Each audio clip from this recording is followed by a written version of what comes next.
The room went quiet in that expensive, polished way only executive floors can manage. The VP laughed at my compensation like it was a clerical error. I didn't argue. I just closed my folder because some numbers don't scream when they begin destroying careers. By 8:12 a.m., the glass on the 32nd floor was already catching light like a blade. Everything up there reflected something. Status, ambition, polished shoes, curated smiles. Even silence had a sheen to it. It slid across conference tables and marble reception desks like it belonged to the building more than the people did. You could stand still for 10 seconds and feel the place judging your posture. I stepped out of the elevator with my folder tucked against my side, and that odd, clean, calm people mistake for softness. It wasn't softness, it was containment. There's a difference. One bends because it has no choice. The other stays still because it already knows where the fault lines are. That morning, the floor felt different. Not loud. Not tense in the obvious way. No slammed doors, no raised voices, no dramatic whispers cut short when someone walked past. It was subtler than that. More dangerous, really. The kind of atmosphere that feels like champagne poured over a live wire. Bright on the surface, burning underneath. 3 people stopped talking when I passed the open collaboration area. One smiled too fast. Another glanced at my folder, then away. The third pretended to be deeply interested in a dashboard full of numbers he clearly wasn't reading. That was the first clue. In corporate life, people rarely look at you directly when they know something ugly is waiting in a room ahead. They become fascinated by coffee lids, touchscreens, the weather beyond tinted windows, anything except your face. Decency becomes evasive. Cowardice puts on a tie and calls itself professionalism.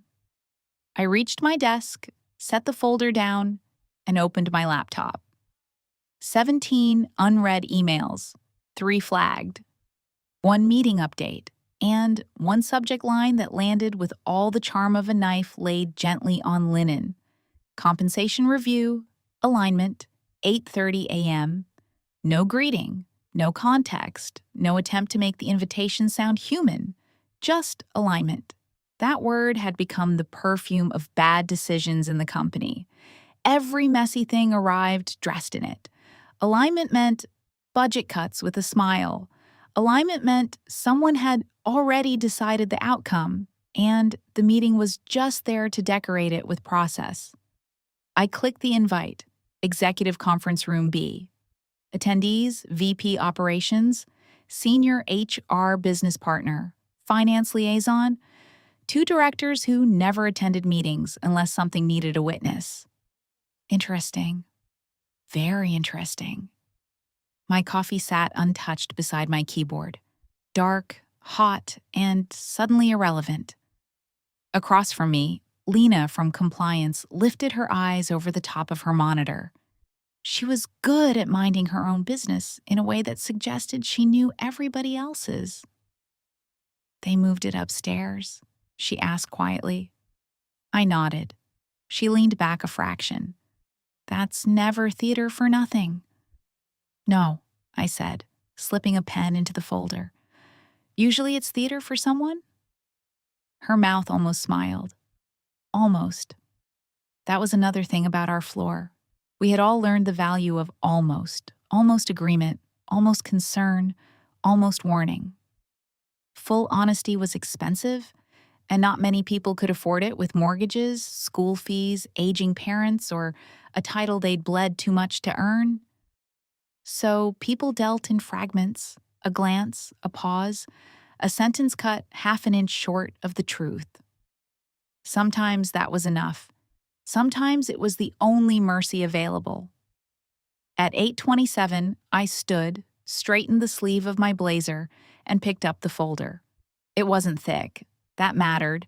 Thick folders look defensive.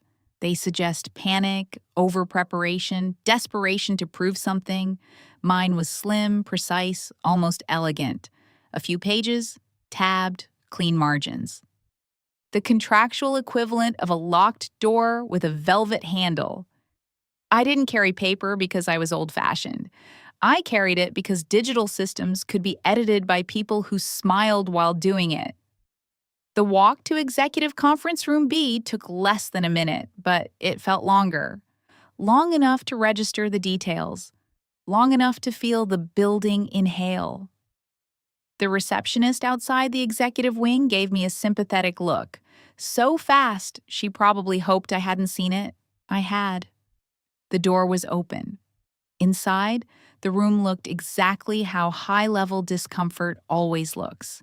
Tasteful, cold, expensive, and arranged to suggest fairness.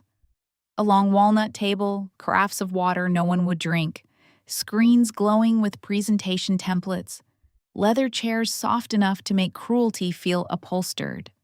The VP sat at the center of one side of the table, one arm stretched over the chair beside him, like he owned not only the room, but the oxygen inside it. He was one of those men whose confidence had outgrown his competence years ago, but no one had informed him.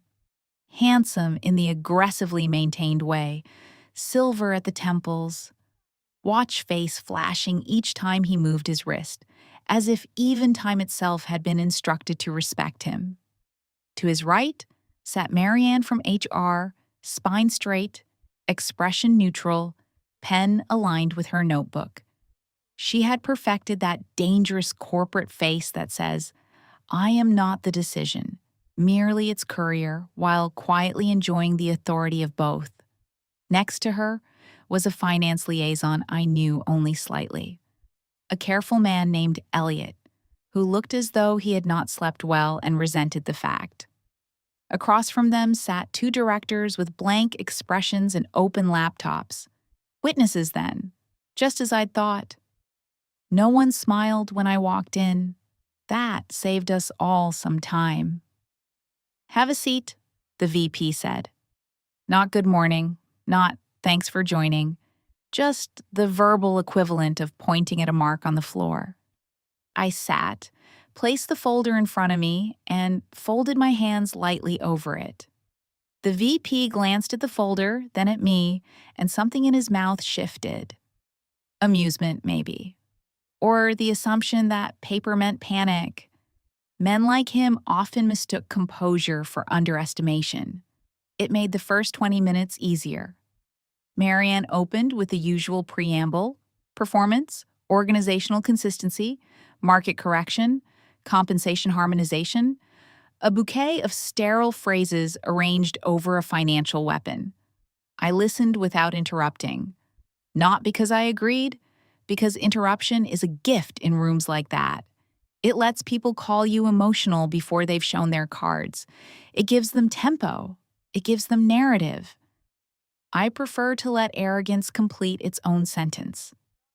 The VP leaned back once Marianne was done, linked his hands behind his head, and gave me a smile that was meant to feel paternal. It did not. "I'll be direct," he said. "There's concern at the executive level about how much we've been paying you." There it was. Not concern about performance, not concern about delivery, not concern about the fact that 3 of our largest strategic accounts had stabilized under frameworks I had designed, while other teams were still arguing over terminology in slideshow decks. Just the number. Funny how money becomes offensive only after a woman proves she was worth it. He continued, casual as a man discussing weather over lunch. "The package is unusually high for your level." For your level. There are phrases that don't sound dirty until you've lived long enough to hear what they're washing out of the room. Not your scope, not your revenue protection, not your contractual obligations to the company and theirs to you. Your level, a neat little elevator going down. I looked at him, then at Marianne, then at Elliot, whose eyes dropped to the table. That was the moment the air changed. Because I understood something then. Not the whole shape of it, not yet, but enough to feel the edge. This wasn't a review. It was a reach. Someone had looked at a number, ignored the architecture behind it, and decided the walls would hold while they pulled at the beams. They always think that right before the crack starts traveling. I rested my fingertips on the folder and said nothing. The VP smiled wider, mistaking silence for weakness. That was his first expensive mistake. The VP let the silence sit for a second, maybe two, then tapped one manicured finger against the table like he was granting the room permission to move on. "We've reviewed the structure," he said, sliding a printed summary half an inch in my direction without actually letting go of it. "And frankly, it doesn't make sense anymore." There's a special kind of arrogance in saying frankly when what you mean is, "I've decided not to be careful." I lowered my eyes to the document but didn't touch it yet. Boxes, numbers, a few highlighted fields. The sort of summary people create when they want complexity to die in a spreadsheet. My compensation had been reduced to line items and percentages, stripped of context, stripped of the clauses that gave it spine, stripped of the performance triggers and exposure provisions that had made the package necessary in the first place. A body without a skeleton. Convenient. Marianne folded her hands. "This is an internal normalization exercise." Normalization, another beautiful word ruined by corporate use. "Across comparable roles," she added smoothly, "we identified a significant disparity." Comparable roles. That almost made me smile. Comparable to whom? To directors who inherited stabilized portfolios? To executives who walked onto polished stages and called themselves architects after other people survived the fire? To men whose compensation multiplied quietly in bonus structures no one ever described as unusual? I looked up. Comparable based on what criteria? The VP answered too quickly. Level, title band, reporting line, standard methodology. Not contract terms, not account dependency, not liability transfer risk, not replacement cost, not revenue exposure. Of course. Standard, I repeated. Yes. His tone sharpened around that one word, just enough to say, "Don't make me explain things beneath you."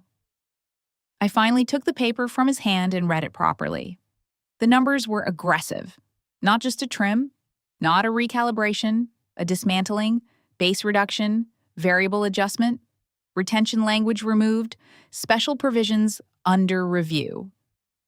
One clause marked as non-essential legacy language, which was a very elegant way of saying we are pretending not to understand the sentence that protects you. I set the page down carefully. No dramatic reaction, no scoff, no visible offense. That disappointed him a little. I could tell. Men like that love emotional weather. They want storm clouds, raised voices, trembling restraint. It gives them something to manage, something to stand above. Calm is harder for them. Calm has no handles. "I see," I said. The VP leaned forward. "Good. Then this should be straightforward." Should. Such a useful little word when a person wants obedience wrapped in inevitability. He slid a pen toward me.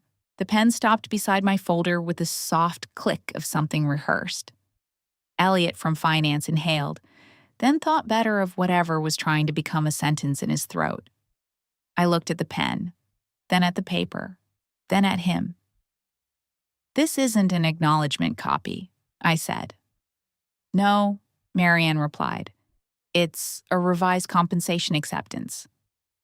There it was. Clean. Official. Poisoned. A witness to my left shifted in his chair. One of the directors looked at his screen with the blank concentration of a man trying very hard not to have a conscience in public. The VP gave me that same polished smile. "We're correcting an imbalance." "No," I said quietly. "You're attempting to replace an executed agreement with a unilateral reduction." The room changed shape. Not physically, of course.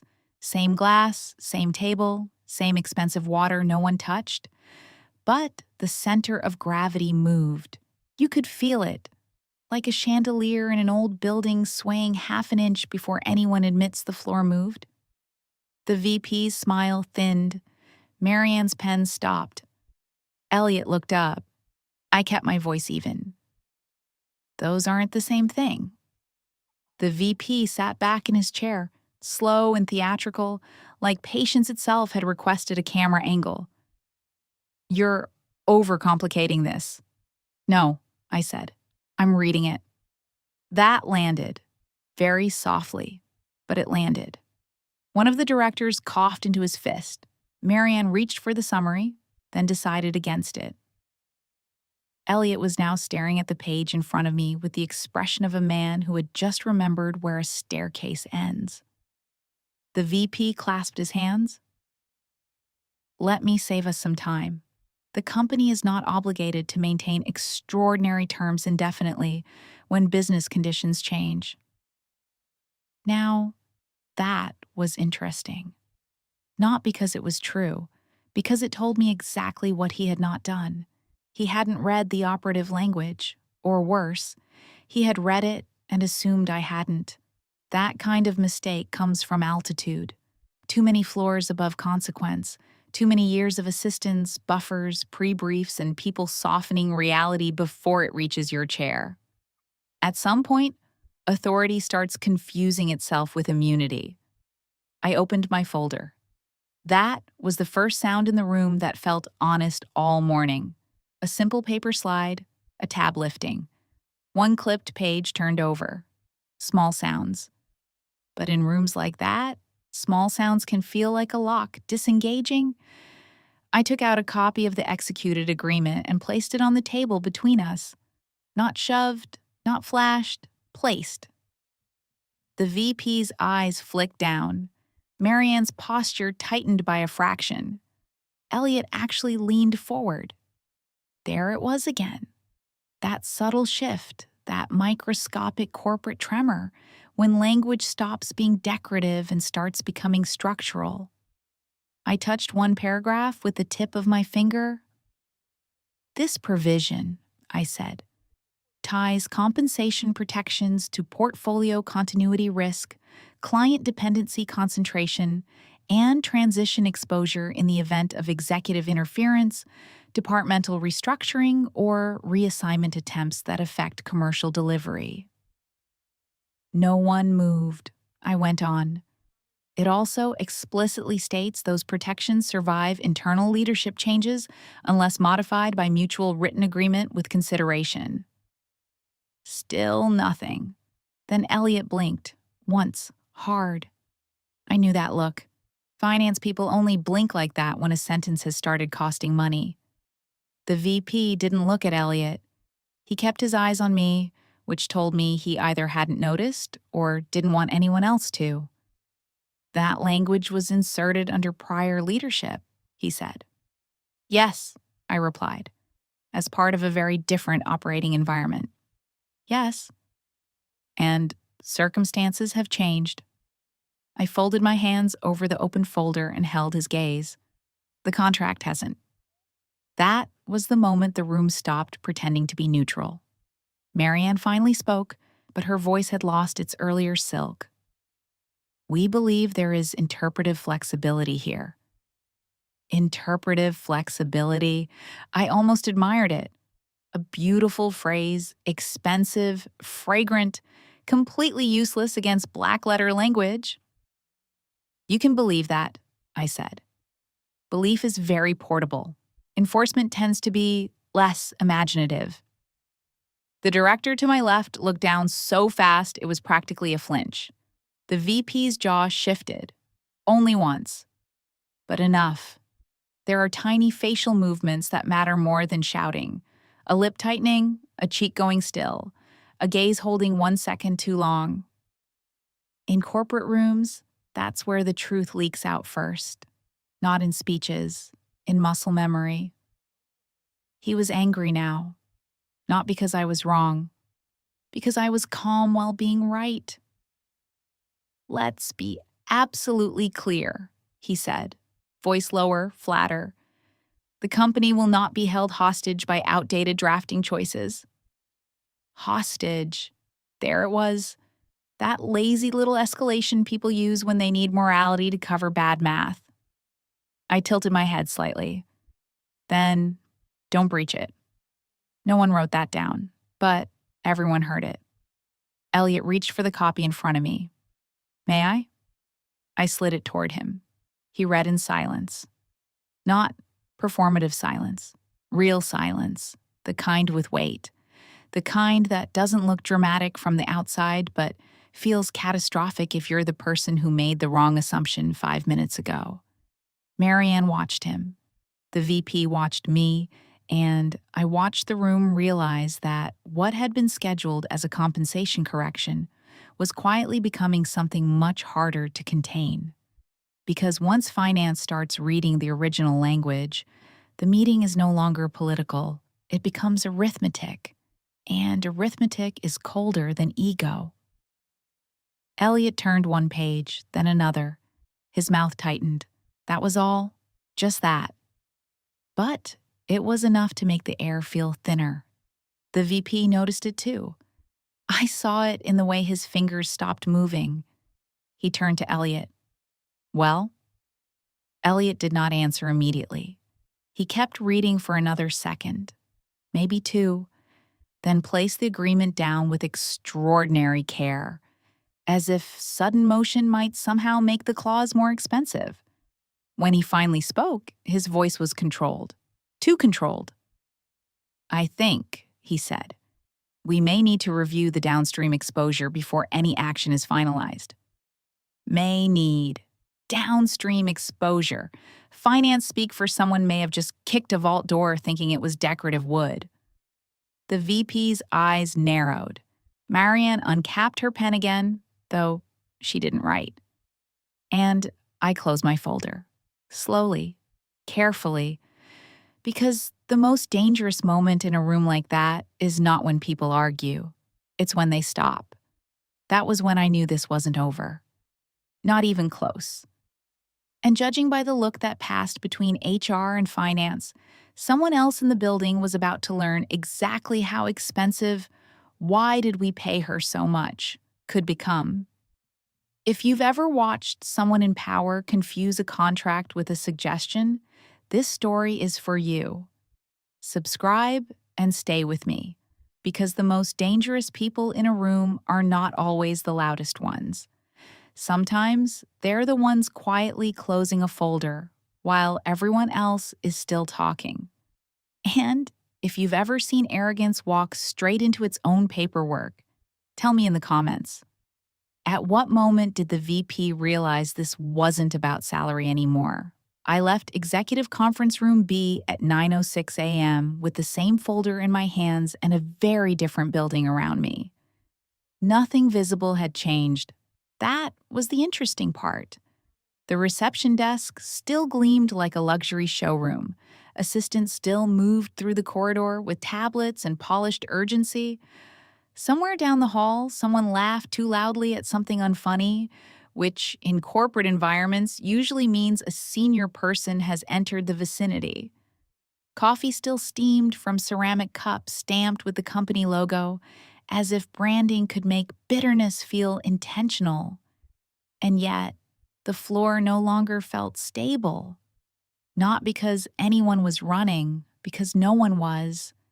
The most dangerous shifts in a company rarely begin with noise.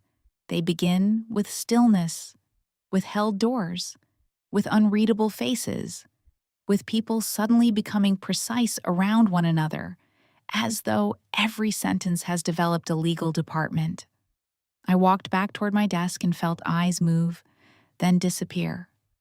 A director exiting another meeting glanced at me, then instantly at his phone. Two analysts near the glass pod stopped talking mid-sentence. Lena from compliance didn't even pretend to work when she saw me coming. She just leaned one shoulder against her chair and studied my face the way paramedics look at people who insist they're fine while smoke rises behind them. "Well?" she asked. I set the folder on my desk. They brought a pen. Her eyebrows lifted. That bad? No, I said, opening my laptop. That's sloppy. That got a real smile out of her. Brief, sharp, almost elegant. Which is worse? She murmured. We both knew the answer. Sloppy is worse. Malice at least plans. Arrogance improvises. And arrogance, once embarrassed, has a terrible habit of multiplying damage because it cannot bear the insult of reality. My inbox refreshed. 3 new emails. One from Marianne in HR, follow-up discussion to be rescheduled. One from Elliot in finance, can you send the full executed version including amendment pages? And one from a system distribution list, I wasn't supposed to notice this early. CFO review hold, commercial exposure materials requested. I stared at that subject line for half a second. Then once more. Not because I was surprised the issue had moved, because of how fast it had moved. That was not routine escalation. That was impact recognition. The kind that travels through a finance chain like cold water through cracked stone. Lena watched me over the divider. You just got that face. What face? The one that means someone important has started using very careful nouns. I turned the monitor slightly so she could read the subject lines. Her expression changed by degrees. Not dramatically. Lena wasn't dramatic. She was compliance, human form of a controlled burn. Oh, she said softly. Then, oh, that's fast. Yes. CFO fast? Yes. She exhaled through her nose and sat back. Then they found a number. I didn't answer immediately, because, yes, they had found a number. But more than that, they had found a chain. That's what executives forget when they look at contracts as isolated irritants. They see one clause, one package, one name, one exception they dislike.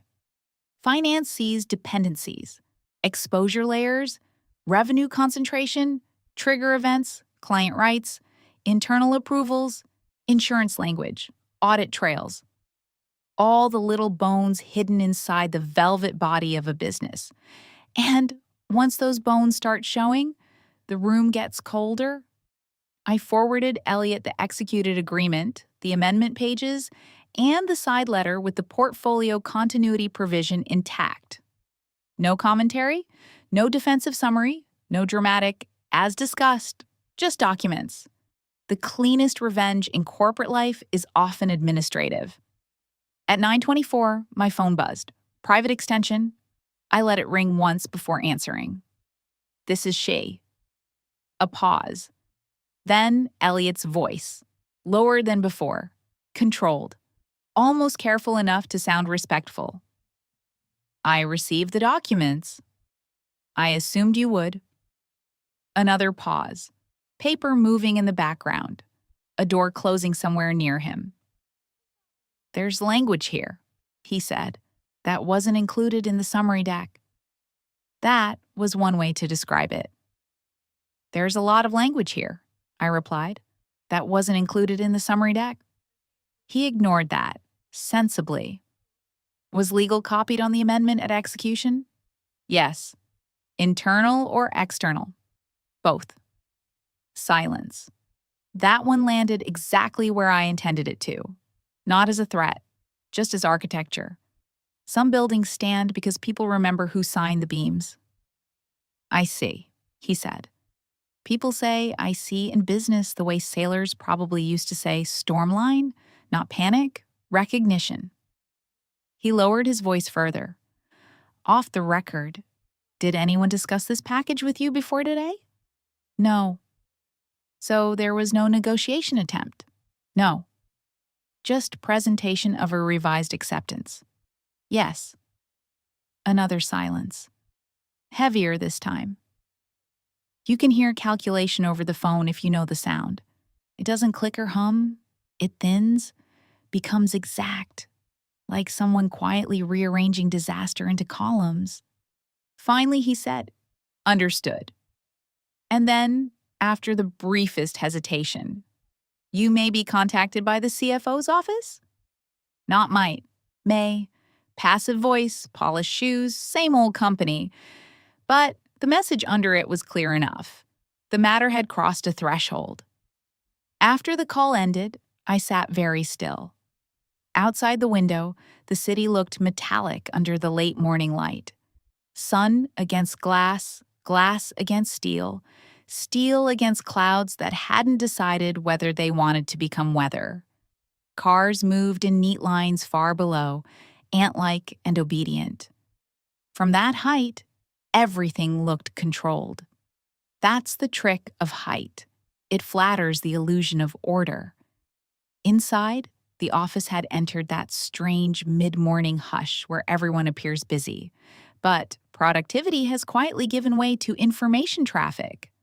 Screens glowed, Slack icons flashed, doors opened and closed with unnatural gentleness. Somewhere nearby, someone said, "Loop me in," with the tone of a person already afraid to be left out of a future explanation. By 10:03, Marianne walked past my desk, not toward it, past it, but slowly. She didn't stop, didn't speak, didn't even turn her head fully. Just let her eyes move in my direction for half a second longer than politeness required. I almost admired the restraint. HR people are often at their most dangerous when they go quiet.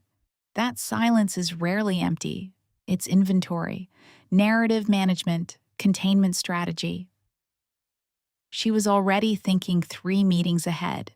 What had been said? What had been omitted? Who had touched the paper? Whether the summary deck still existed in a recoverable folder? Whether the VP had sent anything unfortunate from a device that syncs too well? A minute later, she disappeared into the executive corridor. At 10:11, Elliot sent another email. Need confirmation on client-linked dependency assumptions. Specifically, account termination risk and substitution constraints if continuity clause is triggered. There it was. No more pretending this was about fairness. No more perfume words. We had moved from "why did we pay her so much" to "how much does it cost if we break the thing that explains why."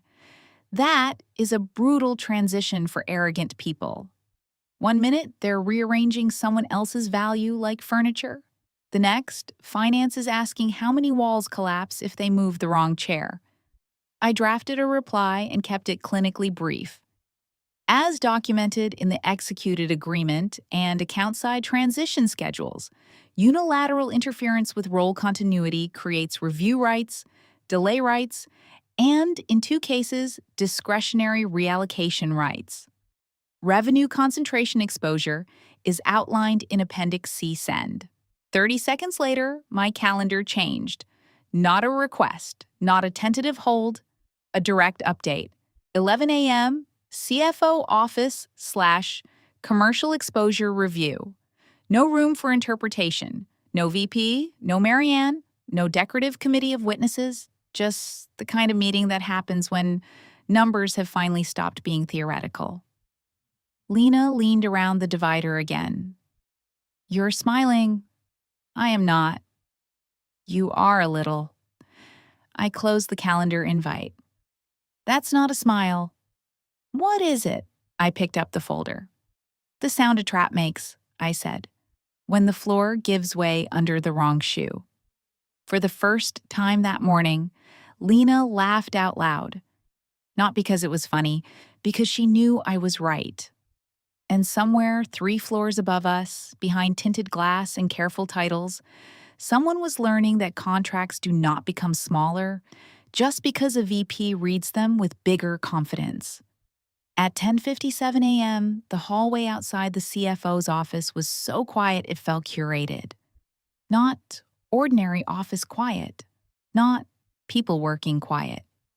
This was a higher grade silence, the expensive kind, the kind built out of carpeted floors, insulated walls, and decisions heavy enough to make sound feel inappropriate.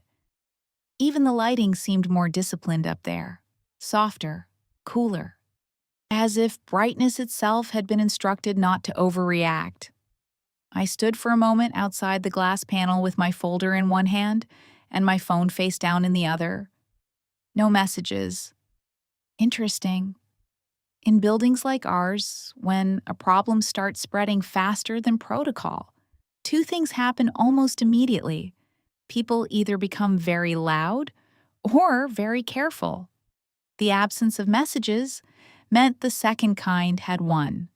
For now, the assistant outside the office looked up as I approached. She had that polished executive floor composure, the kind that can survive earnings calls, resignations, and public disasters without ever wrinkling. But even she seemed a touch too precise. "He'll see you now," she said. No smile, no small talk, no weather. That was its own kind of weather. I stepped inside. The CFO's office wasn't theatrical. That told me more about him than any biography could have. No oversized ego pieces, no dramatic city-facing power desk designed for intimidation. Just order, glass, dark wood, two chairs near a meeting table, screens lit with numbers that looked less like reports and more like verdicts waiting to happen. He was already standing near the table when I entered, one hand resting lightly on the back of a chair, reading glasses low on his nose. Martin Hale did not have the kind of presence people write dramatic LinkedIn posts about. He wasn't charismatic in the glossy keynote speaker sense. He wasn't warm either. But he had something rarer and far more dangerous in business: intellectual gravity. The room organized itself around him without needing to be asked. He looked at me once, directly, then at the folder in my hand. "Thank you for coming." A simple sentence, surprisingly human. "Of course." He gestured to the chair opposite him. "Sit, please." I sat. The table between us held 3 documents, neatly aligned. My executed agreement, a printed copy of the compensation summary from the morning meeting, and a financial exposure sheet dense enough to make most executives suddenly rediscover their faith. So, he had everything. Good. He removed his glasses and placed them carefully on the table. "I prefer efficiency," he said. "So, let me start with the only question that matters right now. Were you informed in advance that an attempt would be made this morning to replace the existing agreement?" "No." "Were you consulted?" "No." "Were you offered negotiation, consideration, or formal review?" "No." He nodded once, not surprise, not approval, just confirmation entering the machine. His hand moved to the summary deck. "Who presented this to you?" "The VP, Marianne from HR Finance, was present." "Which finance?" "Elliot." He made no visible reaction, but wrote something down. The sound of the pen was small, dry, surgical. Then he turned the page toward himself again and scanned it for a second time. "This summary omits core protective language." "Yes." He lifted his eyes. "Not partially, entirely." "Yes." There are moments when agreeing with a powerful person feels dangerous, and moments when it feels like placing a brick exactly where a wall will later need to stand. This was the second kind. He tapped the contract with one finger. The continuity clause references commercial dependency, transition risk, executive interference, and client-side remedy triggers. Yes. And if role continuity is materially disrupted? I opened the folder and slid Appendix C forward. 2 accounts gain discretionary review rights. One may delay implementation schedules. 2 others have reallocation discretion if continuity protections are breached and the disruption affects delivery confidence.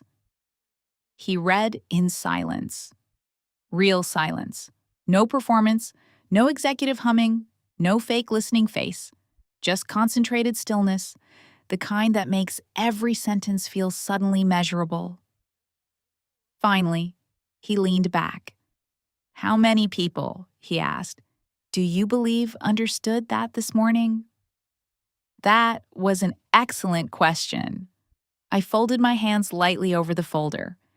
Elliot understood some of it once he saw the executed version. Marianne understood enough to become careful. The VP, I stopped. The CFO's mouth shifted by perhaps a millimeter. Go on. The VP understood he was no longer in a compensation discussion. That almost became a smile on his face. Almost. Instead, he reached for the exposure sheet and turned it so I could see it from where I sat. Several rows had been highlighted. Revenue streams, continuity assumptions, contractual penalties, delayed implementation costs, substitution friction, client confidence exposure. Numbers stacked beneath numbers like floors in a building no one should have kicked. At the bottom, a figure sat in clean black type. Potential downstream exposure, 1.7 billion. There it was. Not dramatic on the page. Numbers rarely are, that's their trick. They sit there in silence while careers begin collapsing around them. He watched me read it. This figure is not immediate realized loss, he said. I assumed not. It is modeled exposure. Yes, he nodded. But it is sufficiently credible to trigger review. A lesser executive would have tried to soften that. To make it sound less catastrophic, he didn't. He respected numbers too much to perfume them. I looked at the sheet once more. That was fast. It should have been faster, he said. Interesting. Very interesting. That sentence was not about me. That sentence was about process failure, maybe governance failure, possibly something more personal. He set the papers down and steepled his fingers. I've reviewed the original approval chain. The room seemed to grow quieter around that sentence. Not colder, cleaner. There are signatures on this agreement, he continued, that do not permit casual reinterpretation. No. And yet, a reinterpretation was attempted. Yes. He let that hang there for a moment, not for effect, for weight. Then he asked, what exactly did the VP say when presenting the revised document? I repeated it carefully. No embellishment, no emotional framing, just the phrases. Concern about how much we had been paying you, unusually high for your level, correcting an imbalance. The company will not be held hostage by outdated drafting choices. The CFO listened with the expression of a man reading a weather report for a storm that had somehow been started indoors. When I finished, he wrote again. That small sound of pen over paper returned. Scratch, pause, scratch then. Did anyone instruct you not to circulate the executed agreement? No. Did anyone request a delay before finance reviewed it? No. Did anyone suggest the language was non-binding? Yes, indirectly. Who? HR called it interpretive flexibility. At that, his gaze lifted and held mine for the first time with something sharper than administrative interest. Not anger exactly, but the kind of disciplined disbelief that precedes it. He removed a page from the stack and placed it aside. That phrase will not age well. No, I thought. No, it would not. Outside the office window, clouds had thickened over the city. The glass towers across from us looked flatter now, less triumphant, as though the weather had started revising their confidence. Below, traffic continued in obedient ribbons, unaware that on the upper floors of one of those shining boxes, language was quietly sharpening into consequence. The CFO stood and walked toward the window, one hand in his pocket. He did not pace. People like him don't pace. They recalculate in motion. When he turned back, his face was unreadable again. Let me be very clear, he said. This company can survive market volatility. It can survive operational friction. What it does not survive well is executives creating exposure by treating executed agreements as optional. There it was. The sentence beneath the sentence. This was no longer about pay, no longer about precedent, no longer about optics. This was about contamination. Ego entering governance, arrogance entering structure, someone with enough authority to make noise but not enough discipline to understand load-bearing language. And now, that contamination had reached finance. That was the part people always underestimate. They think finance exists to count what happened. It doesn't. At the top level, finance exists to identify what must never happen again. He returned to the table and rested both hands on the edge. "Until this review is complete," he said, "your agreement stands exactly as executed." I held his gaze. Understood. No amendments, no revised acceptance, no informal workaround, no side-channel pressure. His tone didn't rise, but it became narrower, harder. And if there is any further contact attempting to alter, reframe, or circumvent the existing terms, I want it documented immediately. That was the first moment all day that felt like impact. Not because he was defending me personally, because the building had finally switched languages. We were no longer in the dialect of ambition, turf, image, or polished manipulation. We were in the language of exposure control, which is colder and much more final. He sat again and looked at the summary sheet one last time. "A question," he said. "Yes? Why do you think they pushed this today?" I could have answered a dozen ways. Because arrogance gets impatient. Because some executives confuse inherited power with earned authority. Because when a woman's number on a page makes the wrong man feel small, he often decides the number is the problem. Instead, I said the truest thing. "Because they saw compensation," I replied, "and failed to see architecture." The CFO looked at me for a long second. Then he gave a small, almost imperceptible nod, the kind a person gives when a statement lands not as rhetoric, but as diagnosis. "Yes," he said. "That would explain it." A soft knock interrupted the room. The assistant opened the door half an inch. "Sorry to interrupt. The VP is asking whether you're available before noon." The CFO didn't even turn his head. "No." One syllable, flat, precise, airtight. The assistant disappeared, and in that tiny moment, so brief it would have looked meaningless to anyone outside the room, the real power line revealed itself. Not in shouting, not in humiliation, in denied access. The CFO gathered the papers into one clean stack and aligned the corners with careful fingers. "This matter is under review now," he said. Formally. I stood, folder in hand. "Thank you." He put his glasses back on. "Don't thank me yet." Not cruelly, not ominously, just accurately. As I turned toward the door, he added, "By the way," I looked back. "That 1.7 billion figure?" he said. "Yes? It only exists if the continuity clause is breached." A pause, thin as wire. "And right now," he said, eyes dropping back to the contract. "I'm very interested in who decided to test that." I left the office with my heartbeat steady and the folder closed. But the hallway outside no longer felt curated. It felt loaded.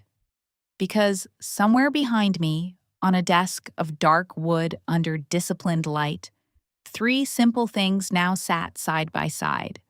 The original contract, the altered summary, and a number large enough to make arrogance finally sound expensive. By 12:18 p.m., the building had developed that brittle stillness companies get when bad decisions are no longer rumors. But no one has received permission to call them facts. From my desk, I could see the executive corridor through 2 layers of glass and one carefully placed architectural lie. The designers had meant openness, transparency, collaboration. What they had actually built was an aquarium for ambition. Everyone could see movement. No one could hear the panic. My inbox stayed unnaturally quiet. That told me more than a dozen messages could have. Silence in offices like ours is rarely peace. More often, it's legal waiting for language, finance waiting for sequence, HR waiting for a version of events that doesn't drip when touched. And somewhere in the middle of all that, one overconfident executive waiting for the universe to remember who he thinks he is. At 12:31, Lena appeared at the edge of my desk holding a coffee she wasn't drinking. "That floor looks cursed," she said, nodding toward the executive wing. I followed her gaze. Marianne moved quickly past the glass wall, tablet held too tightly to count as relaxed. A minute later, Elliot crossed in the opposite direction, carrying a printed binder thick enough to ruin someone's appetite for a week.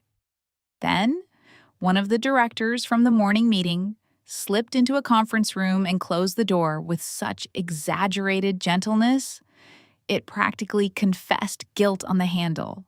"Not cursed," I said. "Just documented." Lena let out a brief laugh. "Worse." "Yes, much worse, because chaos can be survived. Documentation lives." At 12:44, my calendar shifted again. 1:15 p.m., commercial governance review/attendance requested. This time, the invite included legal, not external, internal first. Still, that was enough to change the temperature in my chest by half a degree, not fear. Nothing dramatic like that. Recognition. The story had moved into a cleaner room.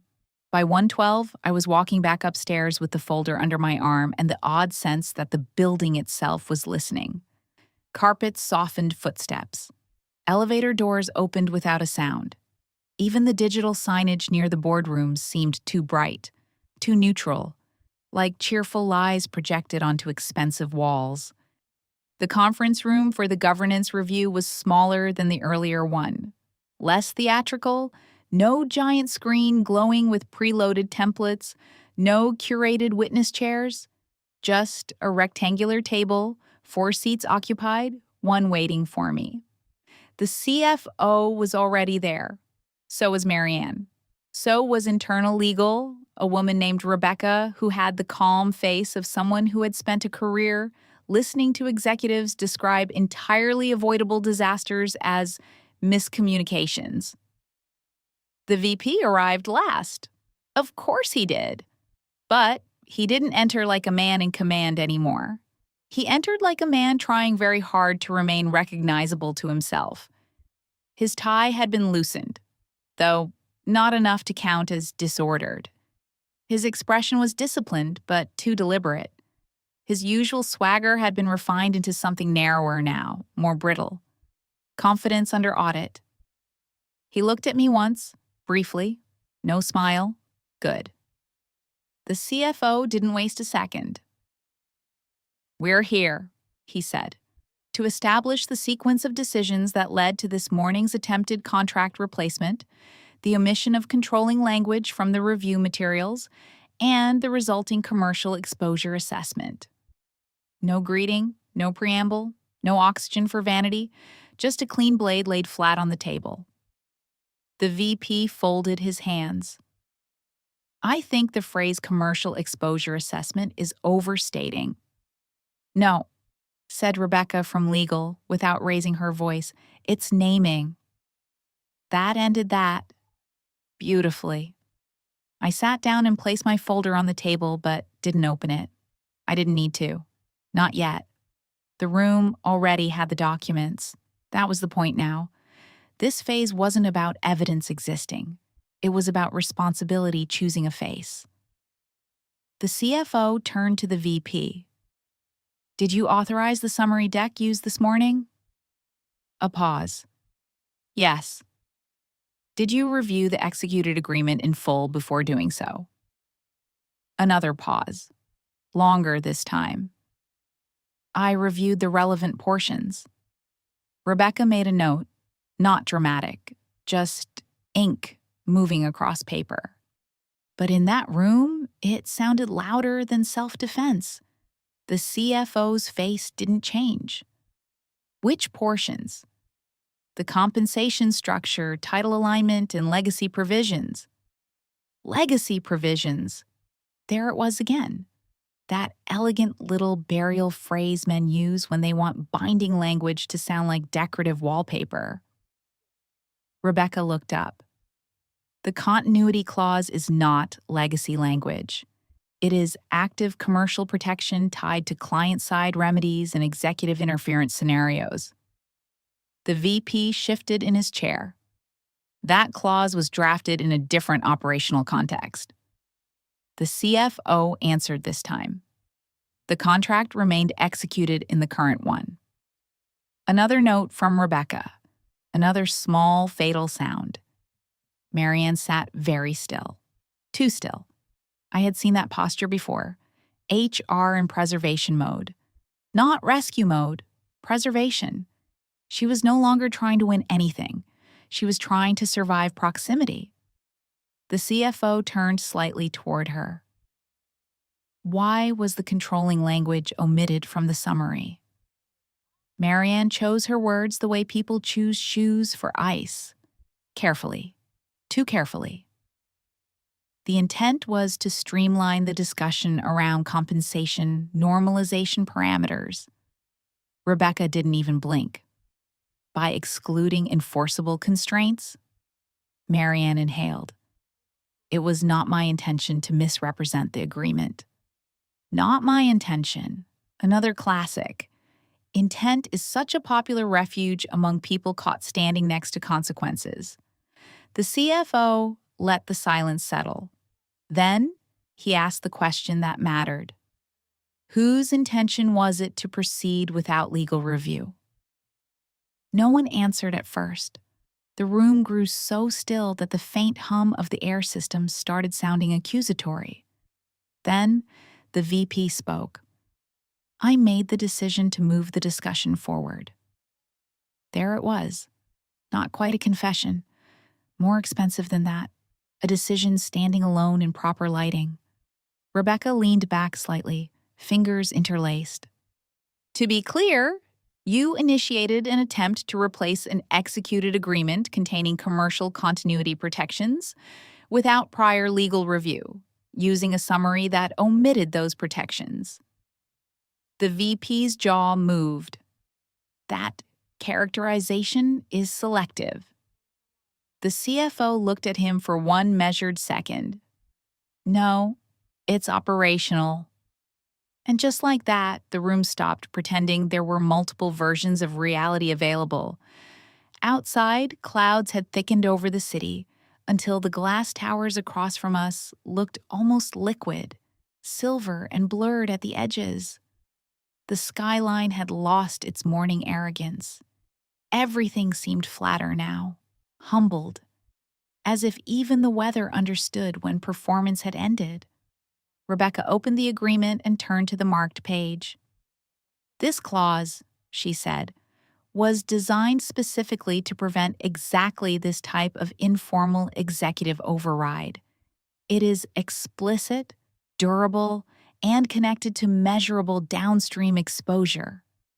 She placed a fingertip on the page. If breached, it doesn't create a debate. It creates a record. That sentence landed harder than anything else said all day, because that was the real thing powerful people fear. Not anger, not resistance, record. The VP looked at me then, really looked, for the first time since the morning, and I could see it. The exact moment the last illusion left his face. He had spent hours trying to out-argue the situation, outrank it, outsmooth it. But rank does not edit ink. Confidence does not redline a signature. And a contract, once activated in the right room, becomes a colder thing than power. He turned back to the CFO. What is the recommendation here? Interesting phrasing, not what happens now. Recommendation. As if this were still an executive inconvenience and not a governance event with fingerprints. The CFO aligned the papers in front of him with careful hands. First, he said, The executed agreement remains fully in force. He looked at me briefly, then back at the VP. Second, no further contact regarding modification, reinterpretation, or replacement will occur outside formal legal review. Then, Marianne. Third, all materials used in this morning's meeting will be preserved. Then, finally, the VP again. And fourth, a conduct and process review will determine whether this created reportable internal governance failure. No one moved. Not me, not Marianne, not even the VP. But something invisible in the room broke its posture. Very quietly, very permanently, the VP swallowed once. A reportable failure? The CFO's tone stayed level. You tested a live contractual boundary attached to modeled 9-figure and 10-figure downstream exposure without clearance. A beat. Yes, he said. I would call that reportable. There are humiliations that happen in public, loud and ugly and almost generous in their clarity, and then there are humiliations like this one. No shouting, no insults, no dramatic takedown, just a man hearing the true scale of his own mistake in a room too controlled to let him hide inside volume. That is a colder kind of ruin. Rebecca closed the folder. I'll circulate the preservation instruction within the hour. Marianne gave a tiny nod, the kind people give when resistance would only make the minutes longer. The CFO stood. Everyone else followed. Meeting over. No grand ending, no speech. Corporate consequences rarely come with orchestral music.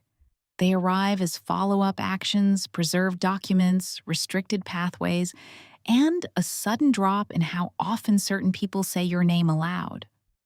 As the others gathered their papers, the VP remained standing beside his chair for half a second too long, as if his body had not yet agreed to leave with the rest of him.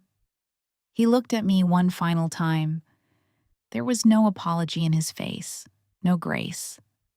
Only that stunned, narrowing realization people get when they finally understand that what they dismissed as excessive was, in fact, structural, necessary, load-bearing. The price was never the scandal. The ignorance was. I picked up my folder and walked to the door. Behind me, the CFO was already speaking quietly with legal. Marianne had her tablet in both hands now, like something heavier than glass. The VP said nothing. And that silence, at last, was honest. When I stepped back into the corridor, the air felt different. Cleaner. Not because justice had done something theatrical. It hadn't. It rarely does. Justice in corporate buildings usually wears a neutral expression and sends preservation notices before 2 p.m. Lena was waiting at my desk when I returned. She took one look at my face and lowered her voice. Well, I set the folder down. The contract stands, I said. And him? I powered on my screen, watched my inbox refresh, and saw the first legal preservation notice arrive. I almost smiled. Then I looked at her and answered with the only line that felt true enough for the day we'd had. He finally learned, I said, that some women aren't paid too much. A pause. Some contracts are just too expensive to disrespect. The end.